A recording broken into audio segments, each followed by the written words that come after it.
Hello ಕನ್ನಡಿಗ, ಶರಣು ಶರಣಾರ್ಥಿ.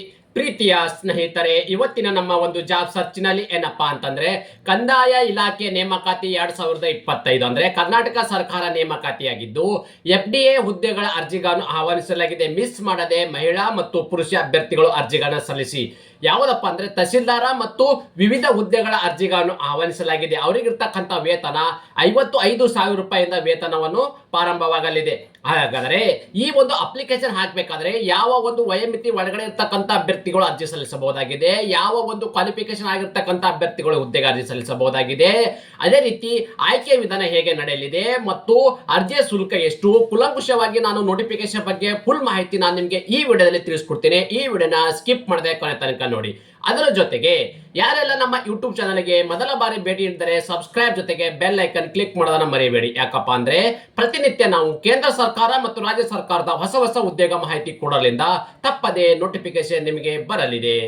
ಪ್ರೀತಿಯ ಸ್ನೇಹಿತರೆ, ಫುಲ್ ನೋಟಿಫಿಕೇಶನ್ ಬಗ್ಗೆ ಮಾಹಿತಿ ನಾವು ಇಲ್ಲಿಗೆ ನೋಡೋಣ ಬನ್ನಿ.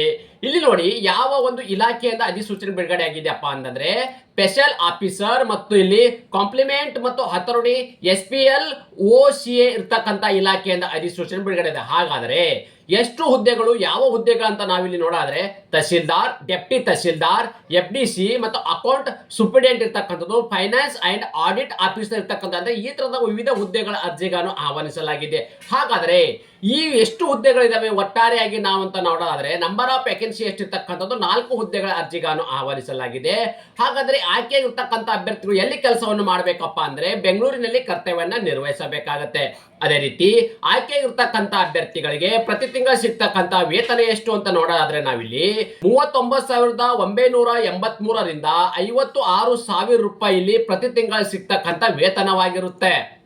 ಅದೇ ರೀತಿ ಯಾವೆಲ್ಲ ಹುದ್ದೆಗಳ ಕರೆದಿದ್ದಾರೆ, ಆ ಹುದ್ದೆಗೆ ಅನುಗುಣವಾಗಿ ಎಷ್ಟು ಒಂದು ವೇಕೆನ್ಸಿಗಳ ಪೋಸ್ಟ್ ಅನ್ನು ಕರೆದಿದ್ದಾರೆ ಅಂತ ನಾವಿಲ್ಲಿ ನೋಡೋದಾದ್ರೆ ತಾವು ಗಮನಿಸ್ತಾ ಇದ್ರಿ. ತಹಸೀಲ್ದಾರ್ ಮತ್ತು ಡೆಪ್ಟಿ ತಹಸೀಲ್ದಾರ್ ಇರ್ತಕ್ಕಂಥ ಹುದ್ದೆಗಳು ಒಂದು ಹುದ್ದೆಗೆ ಕರೆದಿದ್ದಾರೆ. FDC ಮತ್ತು ಫಸ್ಟ್ ಡಿವಿಷನ್ ಕ್ಲರ್ಕ್ ಇರ್ತಕ್ಕಂಥ ಹುದ್ದೆಗೆ ಇಲ್ಲಿ ಒಂದು ಹುದ್ದೆಗಳ ಅರ್ಜಿಗಳನ್ನು ಆಹ್ವಾನಿಸಲಾಗಿದೆ. ಅಕೌಂಟ್ ಸೂಪರಿಂಟೆಂಡೆಂಟ್ ಇರ್ತಕ್ಕಂಥ ಹುದ್ದೆ ಕೂಡ ಒಂದು ಹುದ್ದೆಗೆ ಇರಲಿದೆ ಮತ್ತು ಫೈನಾನ್ಸ್ ಅಂಡ್ ಆಡಿಟರ್ ಆಫೀಸರ್ ಇರ್ತಕ್ಕಂಥ ಹುದ್ದೆ ಒಂದು ಹುದ್ದೆಗೆ ಇರ್ತಕ್ಕಂಥವ್ರು. ಒಟ್ಟಾರೆಯಾಗಿ ಇಲ್ಲಿ 4 ಹುದ್ದೆಗಳ ಅರ್ಜಿಗಳನ್ನು ಆಹ್ವಾನಿಸಲಾಗಿದೆ.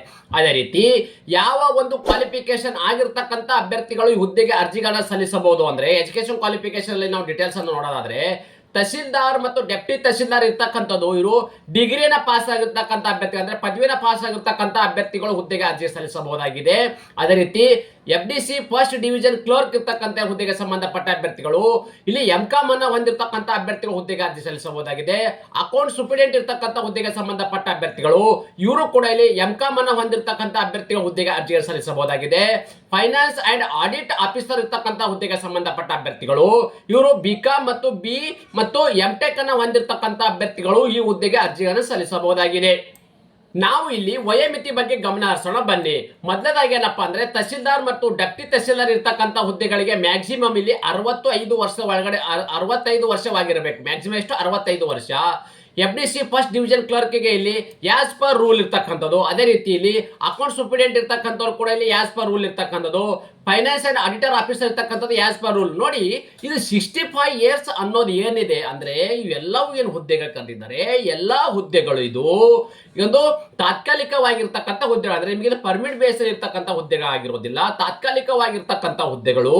ಯಾರೆಲ್ಲ ನೀವು ಸರ್ಕಾರಿ ಅಧಿಕಾರಿಯಾಗಿ ಕೆಲಸವನ್ನ ಸರ್ವಿಸ್ ಅನ್ನ ಮಾಡಿದ್ರಿ ಅಂದ್ರೆ ರಾಜ್ಯ ಸರ್ಕಾರದಲ್ಲಿ ಅಂತ ಅಭ್ಯರ್ಥಿಗಳಿಗೆ ಅಂದ್ರೆ ರಿಟೈರ್ಡ್ ಎಂಪ್ಲಾಯ್ ಅಂದ್ರೆ ರಿಟೈರ್ಡ್ ಗೌರ್ಮೆಂಟ್ ಎಂಪ್ಲಾಯ್ ಇರ್ತಕ್ಕಂಥ ರಾಜ್ಯ ಸರ್ಕಾರದ ರಿಟೈರ್ಡ್ ಗೌರ್ಮೆಂಟ್ ಎಂಪ್ಲಾಯ್ ಇರ್ತಕ್ಕಂಥ ಅಭ್ಯರ್ಥಿಗಳಿಗೆ ಅಂದ್ರೆ ಅಂತ ಒಂದು ಅವರಿಗೆ ಇದು ಸ್ಪೆಷಲ್ ಇರ್ತಕ್ಕಂಥ ಒಂದು ರಿಕ್ವೈರ್ಮೆಂಟ್ ಅಂತಾನೆ ಹೇಳಬಹುದಾಗಿದೆ. ಅದೇ ರೀತಿ ಏಜ್ ರಿಲೇಷನ್ ತಾವು ಗಮನಿಸಬಹುದು. ಅಂದ್ರೆ ಇದೇನಿರ್ತದೆ ಆಸ್ ಪರ್ ಆಫೀಸರ್ ಮತ್ತು ಕಂಪ್ಲೇಂಟ್ ಹತೋಟಿ ನಾರ್ಮಲ್ಸ್ ಆದ್ರೆ ಈ ಒಂದು ಹತೋಟಿ ಪ್ರಕಾರ ಇಲ್ಲಿ ವಯೋಮಿತಿ ಕೂಡ ಸಡಿಲಿಕೆಯನ್ನು ನೀಡಲಾಗಿದೆ. ಅದೇ ರೀತಿ ಆಯ್ಕೆ ವಿಧಾನ ಹೇಗೆ ಮಾಡ್ತಾರಪ್ಪ ಅಂತಂದ್ರೆ ಸೆಲೆಕ್ಷನ್ ಪ್ರೊಸೆಸ್ ನೋಡಿ, ಈ ಒಂದು ಅಪ್ಲಿಕೇಶನ್ ಹಾಕಿರ್ತಕ್ಕಂಥ ಅಭ್ಯರ್ಥಿಗಳಿಗೆ ಯಾವುದೇ ರೀತಿಯಲ್ಲಿ ಎಕ್ಸಾಮ್ ಅನ್ನ ಇರೋದಿಲ್ಲ. ಡೈರೆಕ್ಟ್ ಆಗಿ ಇಲ್ಲಿ ಮಾಡಿರ್ತಕ್ಕಂಥ ಏನು ನೀವು ಕೆಲಸ ಏನಿದೆ, ಸರ್ವಿಸ್ ಏನಿದೆ, ಆ ಸರ್ವಿಸ್ ಅನುಗುಣವಾಗಿ ಇಲ್ಲಿ ನಿಮಗೆ ಇಂಟರ್ವ್ಯೂ ಅನ್ನು ನೀಡಲಾಗುವುದು. ಆ ಇಂಟರ್ವ್ಯೂ ಅಲ್ಲಿ ಕ್ವಾಲಿಫೈ ಆಗಿರ್ತಕ್ಕಂಥ ಅಭ್ಯರ್ಥಿಗಳನ್ನ ಮೆರಿಟ್ ಆಧಾರದ ಮೇಲೆ ಫೈನಲ್ ಆಗಿ ಇಲ್ಲಿ ಸೆಲೆಕ್ಷನ್ ಮಾಡ್ತಾರೆ. ಹಾಗಾದ್ರೆ ಆಯ್ಕೆ ಇರ್ತಕ್ಕಂಥ ಅಭ್ಯರ್ಥಿಗಳಿಗೆ ಪ್ರತಿ ತಿಂಗಳು ಸಿಗ್ತಕ್ಕಂಥ ವೇತನ ಎಷ್ಟು ಅಂತ ನಾವಿಲ್ಲಿ ನೋಡೋದಾದ್ರೆ ತಹಸೀಲ್ದಾರ್ ಮತ್ತು ಡೆಪ್ಟಿ ತಹಸೀಲ್ದಾರ್ ಹುದ್ದೆಗೆ ಸಂಬಂಧಪಟ್ಟ ಅಭ್ಯರ್ಥಿಗಳಿಗೆ 55,000 ರೂಪಾಯಿ ಪ್ರತಿ ತಿಂಗಳಿದ್ದರೆ FDC ಫಸ್ಟ್ ಡಿವಿಷನ್ ಕ್ಲರ್ಕ್ಗೆ 39,983 ರೂಪಾಯಿ ವೇತನವಿದ್ದು ಅಕೌಂಟ್ ಮತ್ತು ಸೂಪರಿಂಟೆಂಡೆಂಟ್ ಇರ್ತಕ್ಕಂಥವರಿಗೆ 56,000 ರೂಪಾಯಿ ವೇತನವಿದೆ. ಫೈನಾನ್ಸ್ ಅಂಡ್ ಆಡಿಟರ್ ಸೂಪರ್ವೈಸರ್ ಇರ್ತಕ್ಕಂಥದ್ದು 50,000ದಿಂದ 55,000 ರೂಪಾಯಿವರೆಗೂ ವೇತನವನ್ನು ನೀಡಲಾಗುವುದು ಪ್ರತಿ ತಿಂಗಳು. ಅದೇ ರೀತಿ ಈ ಅರ್ಜಿಗಳನ್ನ ಹೇಗೆ ಸಲ್ಲಿಸಬೇಕಪ್ಪ ಅಂತಂದ್ರೆ ನೀವು ಆಫ್ಲೈನ್ ಮುಖಾಂತರ ಅರ್ಜಿಗಳನ್ನ ಸಲ್ಲಿಸಬೇಕಾಗಿದೆ. ಅಂದ್ರೆ ಆಫ್ಲೈನ್ ಮುಖಾಂತರ ಅಂದ್ರೆ ಒಂದು ಮೇಲ್ ಐಡಿ ನಿಮಗೆ ಇಲ್ಲಿ ಕೊಡ್ತೀನಿ, ಆ ಒಂದು ಮೇಲ್ ಐಡಿ ಮುಖಾಂತರ ತಮ್ಮ ಅರ್ಜಿಗಳನ್ನ ಸಲ್ಲಿಸಬೇಕಾಗುತ್ತೆ. ಅಂದ್ರೆ ನಿಮ್ಮ ಎಲ್ಲ ಒಂದು ದಾಖಲಾತಿ ಅಂದ್ರೆ ಸರ್ವಿಸ್ ಇರ್ತಕ್ಕಂಥ ದಾಖಲಾತಿಗಳು, ವರ್ಕ್ ಎಕ್ಸ್ಪೀರಿಯನ್ಸ್ ಎಲ್ಲ ಒಂದು ದಾಖಲಾತಿಗಳನ್ನ ಏನು ಎಜುಕೇಶನ್ ಕ್ವಾಲಿಫಿಕೇಶನ್ ಒಳಗೊಂಡಂತೆ ಈಗ ನಾನು ನಿಮಗೆ ಒಂದು ಮೇಲ್ ಐಡಿನ ನಿಮಗೆ ನಾನು ಟೆಲಿಗ್ರಾಮು ಮತ್ತು ಯೂಟ್ಯೂಬ್ ಡಿಸ್ಕ್ರಿಪ್ಷನ್ ಬಾಕ್ಸ್ ಅಲ್ಲಿ ಒಂದು ಮೇಲ್ ಐಡಿನ ಕೊಟ್ಟಿರ್ತೀನಿ. ಆ ಒಂದು ಮೇಲ್ ಐಡಿಯಿಂದ ಡೈರೆಕ್ಟ್ ಆಗಿ ನಿಮ್ಮ ಒಂದು ಮೇಲ್ ಐಡಿಯಿಂದ ನೀವು ಅಪ್ಲಿಕೇಶನ್ ಅನ್ನ ಬೈ ಮೇಲ್ ಮುಖಾಂತರ ಅರ್ಜಿಗಳನ್ನ ಸಲ್ಲಿಸಬಹುದಾಗಿದೆ. ಹಾಗಾದ್ರೆ ಅದು ಅಲ್ಲದೇನೆ ತಾವುಗಳು ನೋಡಿ ಅಪ್ಲಿಕೇಶನ್ ಕೂಡ ಇದ್ರ ಮುಖಾಂತರ ನೀವು ಕಳಿಸಬೇಕಾಗಿದೆ. ಅಂದ್ರೆ ಆಫ್ಲೈನ್ ಮುಖಾಂತರ ನೀವು ಕಳಿಸಬಹುದಾಗಿದೆ. ಅದು ಹೇಗಪ್ಪ ಅಂತಂದ್ರೆ ತಾವುಗಳು ಗಮನಿಸಬಹುದು. Officer, special officer and the complement authorities IMA and other companies fraud cases, 3rd floor, Visvesvaraya tower, Bengaluru 560001 ಈ ಒಂದು ಅಡ್ರೆಸ್ಗೆ ತಮ್ಮ ಅರ್ಜಿಗಳು ಕೂಡ ಸಲ್ಲಿಸಬೇಕಾಗತ್ತೆ. ಅಂದ್ರೆ ಬೈ ಮೇಲ್ ಮುಖಾಂತರ ಅರ್ಜಿಗಳನ್ನ ಸಲ್ಲಿಸಬಹುದಾಗಿದೆ. ಇಲ್ಲಪ್ಪ ಅಂದ್ರೆ ನೀವು ಆರ್ಡಿನರಿ ಪೋಸ್ಟ್ ಮುಖಾಂತರ ಅರ್ಜಿಗಳನ್ನ ಸಲ್ಲಿಸಬಹುದಾಗಿದೆ. ಅದೇ ರೀತಿ ಅಪ್ಲಿಕೇಶನ್ ಪ್ರಾರಂಭ ದಿನಾಂಕ ಯಾವಾಗಪ್ಪ ಅಂದ್ರೆ 25 ನವೆಂಬರ್ 2025. ಅರ್ಜಿ ಸಲ್ಲಿಸಲು ಕೊನೆಯ ದಿನಾಂಕ ಯಾವಾಗಪ್ಪ ಅಂತಂದ್ರೆ 6 ಡಿಸೆಂಬರ್ 2025. ಇಷ್ಟು ಒಳಗಡೆನೆ ತಮ್ಮ ಅರ್ಜಿಗಳನ್ನ ಸಲ್ಲಿಸಬೇಕಾಗುತ್ತೆ. ಇದೇ ರೀತಿ ನಾವು ರಾಜ್ಯ ಸರ್ಕಾರ ಮತ್ತು ಕೇಂದ್ರ ಸರ್ಕಾರದ ಪ್ರತಿನಿತ್ಯ ಅಪ್ಡೇಟ್ ಅನ್ನ ಕೊಡ್ತಾ ಇರ್ತೇವೆ. ಈ ಎಲ್ಲಾ ರೀತಿಯ ಮಾಹಿತಿಗಾಗಿ ಸಬ್ಸ್ಕ್ರೈಬ್ ಜೊತೆಗೆ ಬೆಲ್ ಐಕನ್ ಕ್ಲಿಕ್ ಮಾಡೋದನ್ನ ಮರೆಯಬೇಡಿ. ಧನ್ಯವಾದ.